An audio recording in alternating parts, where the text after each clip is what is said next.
He has a tendency towards both in the sense that he thinks ambitiously and he legislates cautiously. He legislates trying to bring people together. The two are not inconsistent. You go into a legislative negotiation with a vision, and your ability to manage in our system and get results is very much a function of understanding where a consensus can be formed, where your votes come from and where enthusiasm can come from. I think when you look at his instincts on economic and social policy, let me start with economic policy.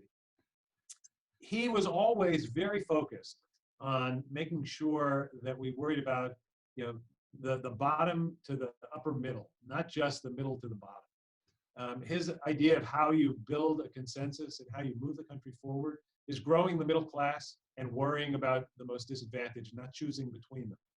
Not that he's anti-business or anti-people who've been very successful, but he does have a view that if you've been very fortunate, more is expected of you in terms of the fair share of the tax bill and the like.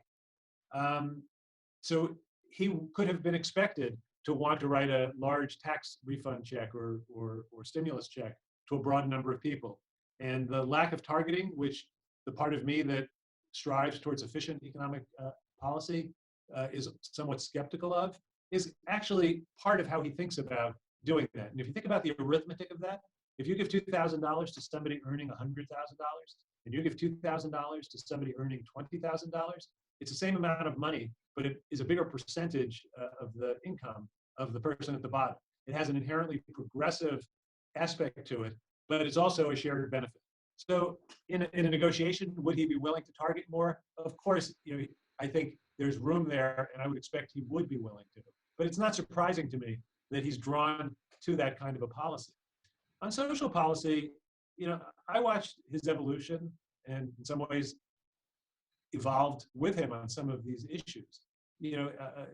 When the Supreme Court in the United States was ruling on same-sex marriage, when policy questions were being made about recognizing same-sex marriages, he moved quite quickly after a long period when he realized that the world had changed. And he quite passionately described it in terms of watching the change through the eyes and experiences of his grandchildren who were going to school with kids who grew up in different kinds of homes that he knew when he was going to school. And that there were homes that were loving homes with two parents, even if they didn't reflect the traditional family that he grew up with. That was the kind of way Joe Biden changes his view. I'd say on issues related to the kind of reckoning on race in America today, he didn't have to come from a place where he was in any way late to the recognition that there was an issue. But he saw the urgency of the moment when the George Floyd killings and the killing and the protests afterwards changed the way the issue was being debated, not just in communities of color, but in across American society, from corporate boardrooms to newsrooms to public arenas. And I don't think it's an accident that he is holding on to that set of issues, not just because of the people who voted for him, though obviously people are conscious of where their political base is. It's because it is a moment, not unlike the moment that Lyndon Johnson found himself in the late 1960s, where something significant could happen in this country if it's managed with real political leadership. So, that's a long way of saying the way I see him acting is consistent with the person I've known for a very long time.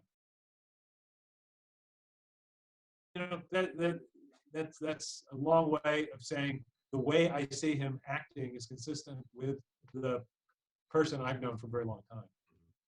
Yeah. He's brought in quite a lot of Obama administration officials as well. Do you think he's likely to be a continuity of Obama, or do you think he's more likely to diverge?